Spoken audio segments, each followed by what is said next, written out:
You might be wondering, what in the world is Exodus 25:27 about? Why am I reading about these detailed descriptions of the building of the temple? So today I want to show you a little bit why it's so descriptive and why that was normal in the context that it was written in. Then I want to show you how Jesus is the better tabernacle. And then I want to talk a little bit about generosity. Okay, ready? So in this time in Exodus, that Exodus was written, detailed descriptions of the building of temples and tabernacles were very normal.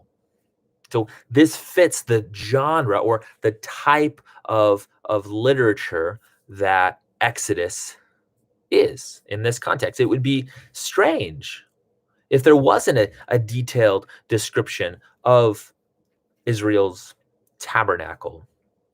Now, the problem that we have sometimes when we're reading our Bible is we really, every single time we sit down and read our Bible, we really want to get this profound spiritual experience. And so what people have wrongly done throughout church history, so in the last 2,000 years, what many people have wrongly done is they've kind of over-allegorized passages like Exodus 25-27, and they've sought for kind of secretive, mysterious meanings for this and that part of the temple. I want to discourage that today. Don't overanalyze what's happening here. Instead, this goes on to point number 2. Instead, let the Bible interpret the Bible. The Bible is a book of many books. You can almost think of the Bible as our holy library, and it interprets itself. So in John chapter 1 in the New Testament now, we see God himself coming down and dwelling among, or that word could be tabernacling with, his people.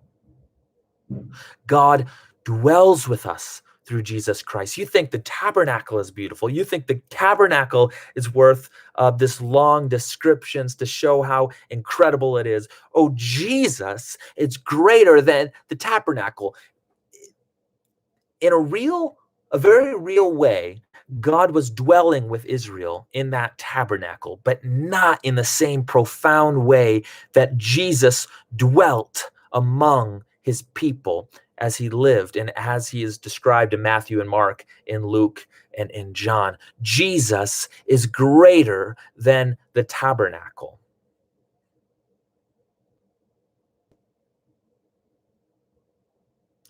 God came to dwell with people.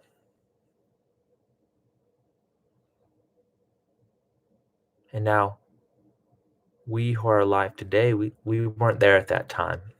We're not like the apostles. We're not like the earliest disciples of Jesus. We didn't get to physically dwell with Jesus, but we do have a Holy Spirit who dwells within us. That's the very person of God himself. Jesus sent the Holy Spirit to dwell in us. And now he calls the church his temple. This is why we take church so seriously. This is why we say Christianity is not an individual sport. This is why we go to church services on Sunday, because in a very real way, God's holy presence is found when we worship with other believers. And we're reminded that someday God himself will come down out of heaven. We see this in the very last chapters of the Bible, Revelation 21 and 22. God himself will come down out of heaven, and he will dwell with all of his people, with everyone who's trusted in him throughout time. He will dwell with you. You will dwell with him.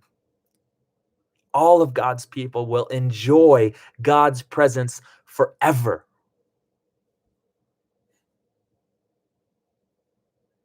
This is what we're looking forward to. Him tabernacling or dwelling with us forever. So we see a little bit about how it was normal to have long descriptions, and you're going to have to keep remembering that as you read Exodus.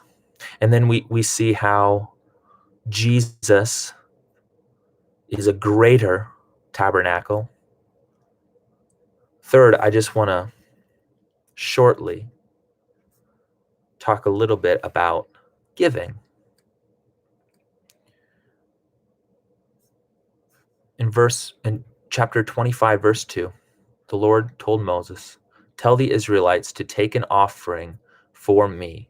You are to take my offering from everyone who is willing to give." The Lord did not tell Moses to guilt people to give, but everyone who was willing to give was to give. We don't do guilt offerings at Northside Neighborhood Church. We don't manipulate people to give.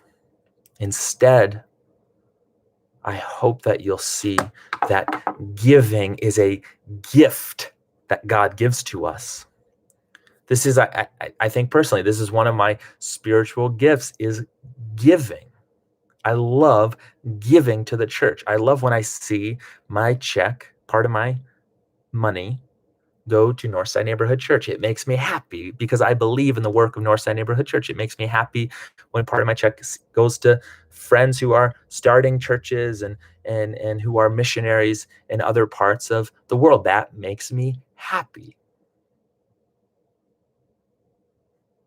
And whether you feel happy yet, I hope that someday you do feel happy when you give your money to the work that God is doing around the world, but also in North Minneapolis. But know that we are not going to guilt anybody to give, because giving isn't something that should come from guilt. We give because of our joy in God. We give because of the joy that God has given us, and we want to give to see more people have joy in God.